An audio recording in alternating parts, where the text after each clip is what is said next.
America से चल रहे तनाव के बीच भारत और ब्रिटेन के बीच दोस्ती गहरी होती नजर आ रही है। ब्रिटिश प्रधानमंत्री कीर स्टारमर 2 दिन के भारत दौरे पर आए हैं। वे आज सुबह मुंबई पहुंचे, जिसके बाद स्टारमर महाराष्ट्र राजभवन में मीटिंग करेंगे और कल प्रधानमंत्री नरेंद्र मोदी से द्विपक्षीय वार्ता करेंगे और फिनटेक शिखर सम्मेलन में भाग लेंगे।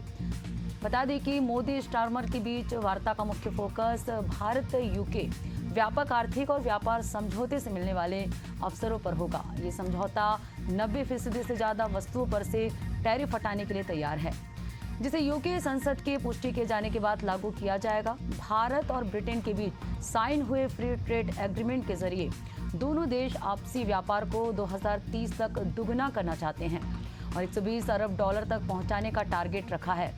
इसमें कपड़ा, चमड़ा और एग्री प्रोडक्ट शामिल है।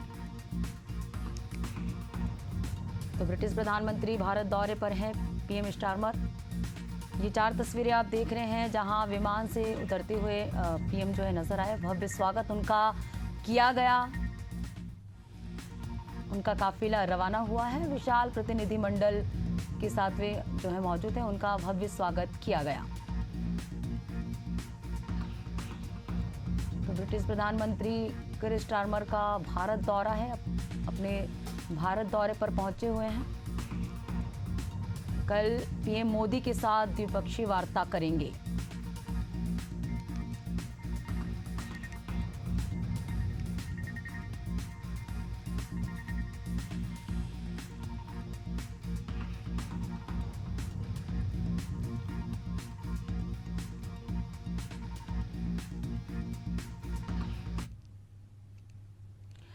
भारतीय वायुसेना का 93वां वायुसेना दिवस गाजियाबाद के हिंडन स्थित एयरफोर्स स्टेशन पर मनाया जा रहा है।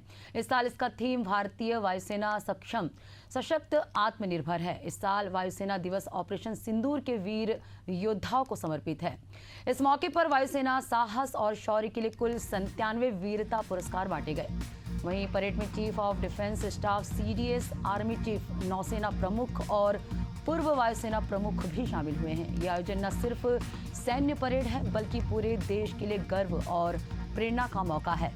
वहीं एयरफोर्स के कार्यक्रम को 2 भागों में बांटा गया है। पहला हिंडन में परेड और दूसरा 9 नवंबर को गुवाहाटी में फ्लाई पास्ट का आयोजन किया जाएगा। तो ये 8 तस्वीरें आप देख रहे हैं। आईएफ का 93वां वायुसेना दिवस मनाया जा रहा है।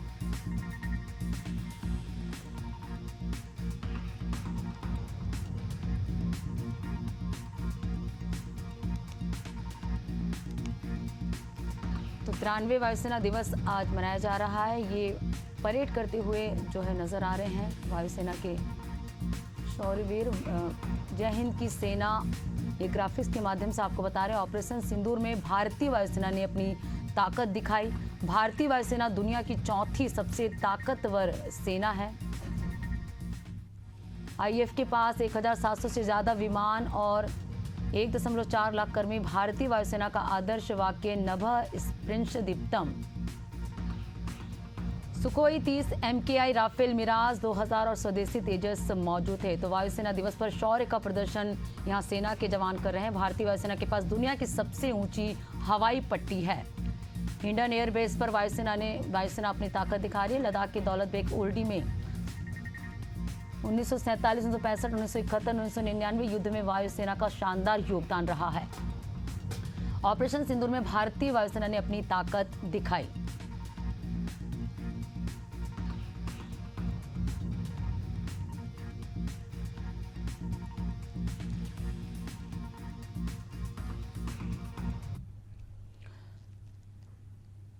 अगली खबर का रुख करेंगे। बिहार चुनाव की तारीखों के ऐलान के साथ ही छत्तीसगढ़ के सियासी हलकों में सरगर्मी तेज हो गई है। बिहार चुनाव में छत्तीसगढ़ के नेताओं की बड़ी भूमिका होने वाली है। कांग्रेस पार्टी ने भूपेश बघेल को बिहार चुनाव का सीनियर ऑब्जर्वर बनाया है, तो वहीं बीजेपी ने मुख्यमंत्री विष्णुदेव साय, दोनों डिप्टी सीएम, शिक्षा मंत्री गजेंद्र यादव और तोखन साहू को बिहार में कैंप करके एनडीए के लिए चुनावी मैदान में उतारा है। तो बिहार चुनाव में प्रचार करेंगे छत्तीसगढ़ के नेता। तारीखों के ऐलान के साथ सियासी सरगर्मी भी तेज हो गई है। दिग्गजों को कमान दी गई है। केंद्रीय राज्य मंत्री तोखन साहू, शिक्षा मंत्री गजेंद्र यादव की भी ड्यूटी लगेगी। ये ग्राफिक्स के माध्यम से आपको बता रहे हैं। ओबीसी वर्ग को साधने की रणनीति के तहत इन्हें बिहार भेजा जा रहा है। आधा दर्जन से ज्यादा मंत्री, विधायक, सांसद और संगठन के अध्यक्ष मैदान में होंगे। कांग्रेस महासचिव और पूर्व मुख्यमंत्री भूपेश बघेल प्रचार की कमान संभालेंगे। तो बिहार में 2 चरणों में 6 और 11 नवंबर को चुनाव होने हैं। पीसीसी चीफ दीपक बैज भी प्रचार में शामिल होंगे। आदिवासी और पिछड़े वर्गों को साधने की यहां रणनीति बनेगी। विधायक देवेंद्र यादव, रामकुमार यादव, द्वारकाधीश और यादव को भी प्रचार की जिम्मेदारी दी गई है।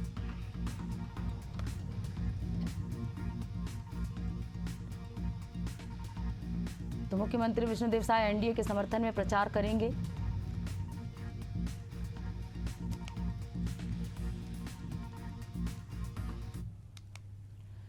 मध्य प्रदेश में आज कलेक्टर कमिश्नर कॉन्फ्रेंस का दूसरा दिन है। इस दौरान कानून व्यवस्था और ग्रामीण जनजीवन से जुड़े बिंदुओं पर चर्चा होगी। आज के सत्र में राज्य सरकार की प्राथमिकता को विस्तार से बताया जाएगा। कॉन्फ्रेंस के लिए 3 सत्र निर्धारित किए गए हैं, जिनमें प्रत्येक सत्र का समय 75 मिनट तय किया गया है। कॉन्फ्रेंस में पहला सत्र शिक्षा विभाग पर केंद्रित रहेगा, जिसमें स्कूल शिक्षा, जनजातीय कार्य और राज्य शिक्षा के प्रमुख सचिव चर्चा होगी। दूसरा सत्र ग्रामीण विकास और जनजातीय मामलों पर केंद्रित रहेगा, जबकि अंतिम सत्र में प्रदेश की कानून व्यवस्था की समीक्षा की जाएगी। वहीं मुख्यमंत्री डॉक्टर मोहन यादव भी दोपहर 2 बजे दिल्ली से भोपाल लौटकर 2:30 बजे कॉन्फ्रेंस में शामिल होंगे। तो अफसरों की पाठशाला जारी है। 2 दिवसीय कलेक्टर और कमिश्नर की समीक्षा बैठक चल रही है। पहले सत्र में सीएम की प्राथमिकताओं पर चर्चा हुई। दूसरे सत्र में आयुक्त राज्य शिक्षा विभाग द्वारा प्रेजेंटेशन किया जाएगा। तीसरा सत्र ग्रामीण विकास और जनजातीय कार्यों से संबंधित होगा। मुख्यमंत्री डॉक्टर मोहन यादव भी शामिल होंगे इस सत्र में। अंतिम सत्र में कानून व्यवस्था की स्थिति पर व्यापक चर्चा होगी।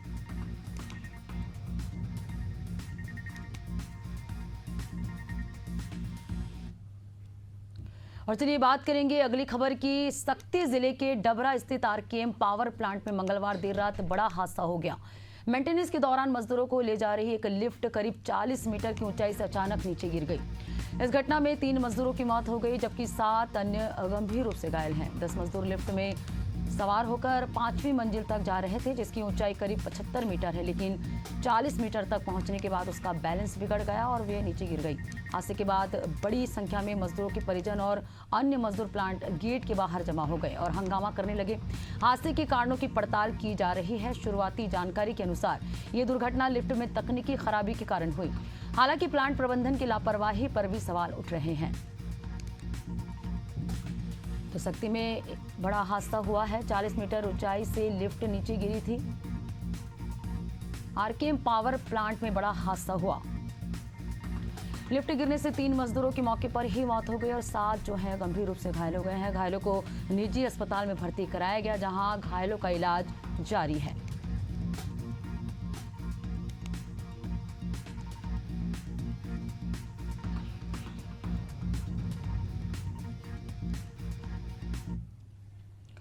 बात करेंगे अगली खबर की। मध्य प्रदेश की राजधानी भोपाल में मंगलवार को उस वक्त सनसनी फैल गई जब एक बोरे में लाश के टुकड़े मिले। घटना कोलार इलाके की है, जहां पुलिस हाउसिंग सोसाइटी के एक खाली पड़े प्लाट में भरे पानी में एक पैर तैरता हुआ नजर आया। पैर को सबसे पहले बच्चों ने देखा था, जिसके बाद उन्होंने परिजन को इसके बारे में बताया और सूचना पुलिस तक पहुंची। पुलिस मौके पर पहुंची तो एक बोरी में महिला के कपड़े, मांस के टुकड़े और हड्डियां मिली है। इस आधार पर आशंका जताई जा रही है कि लाश किसी महिला की है।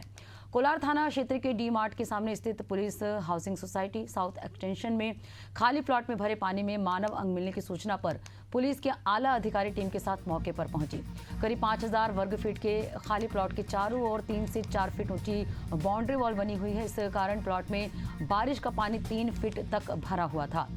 पुलिस ने घटनास्थल से मानव अंग, पैर और जांघ बरामद किया। इसके बाद मोटर चलाकर प्लॉट का पानी खाली कराया गया। इस दौरान पुलिस को वहां से एक प्लास्टिक की थैली में महिला के कपड़े और मांस के टुकड़े और हड्डी मिली है। तो भोपाल के कोलार थाना क्षेत्र में सनसनीखेज वारदात सामने आई है। भोपाल में बोरी में मिले लाश के 12 टुकड़े।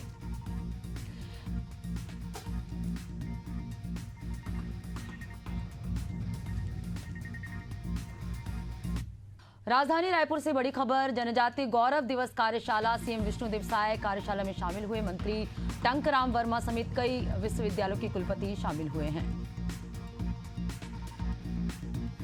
बड़ी खबर आपको बता रहे हैं। राजधानी रायपुर में जनजातीय गौरव दिवस पर कार्यशाला का आयोजन किया गया है। सीएम विष्णुदेव साय कार्यशाला में शामिल हुए हैं। मंत्री टंकराम वर्मा समेत कई विश्वविद्यालयों के कुलपति इस कार्यशाला में शामिल हुए हैं। जनजातीय गौरव दिवस पर कार्यशाला का आयोजन किया गया। सीएम विष्णुदेव साय कार्यशाला में शामिल हुए हैं। मंत्री टंकराम वर्मा समेत कई विश्वविद्यालयों के कुलपति भी इस कार्यशाला में शामिल हुए हैं।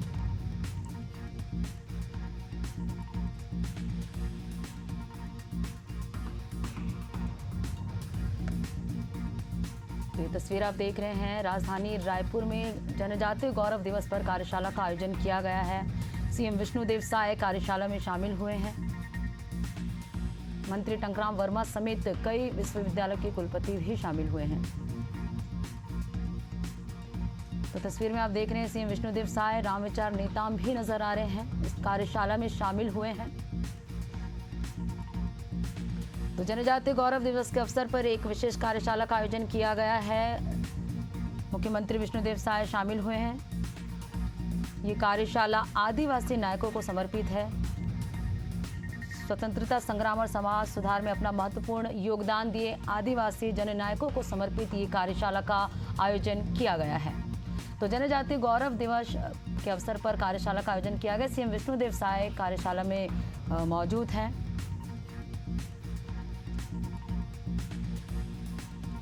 जनजातीय गौरव दिवस के अवसर पर कार्यशाला का आयोजन किया गया है। रायपुर में आयोजित कार्यशाला में मुख्यमंत्री विष्णुदेव साय, मंत्री टंकराम वर्मा समेत कई विश्वविद्यालयों के कुलपति भी मौजूद हैं।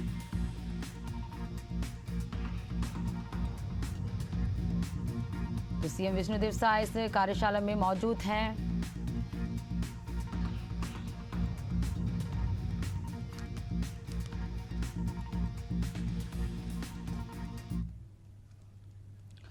अगली बड़ी खबर, हमीरपुर से अज्ञात कारणों के चलते युवक ने की आत्महत्या। हमीरपुर से ये बड़ी खबर आपको बता रहे, जहां अज्ञात कारणों से युवक ने आत्महत्या कर ली है। बीती रात युवक ने फांसी लगाकर आत्महत्या कर ली। मौके पर पहुंची पुलिस जांच में जुट गई है। सदर कोतवाली क्षेत्र के बेतवा घाट का ये पूरा मामला है।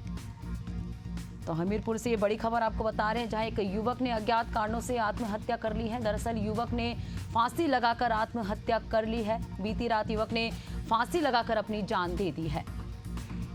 वहीं मौके पर पुलिस भी पहुंच चुकी है, जांच में जुट गई है। सदर कोतवाली क्षेत्र के बेतवा घाट का ये पूरा मामला है।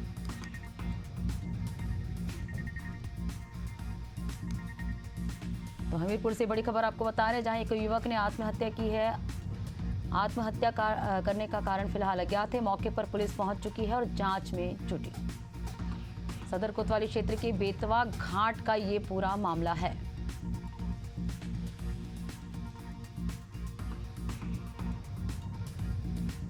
तो बीती रात युवक ने फांसी लगाकर अपनी जान दे दी है। मौके पर पहुंची पुलिस जांच में जुटी। हमीरपुर से बड़ी खबर आपको बता रहे हैं, सदर कोतवाली क्षेत्र का ये पूरा मामला है, जहां एक युवक ने अज्ञात कारणों के चलते आत्महत्या कर ली है। दरअसल बीती रात युवक ने फांसी लगाकर अपनी जान दे दी है। वहीं सूचना मिलते ही मौके पर पुलिस पहुंच चुकी है और जांच में जुटी।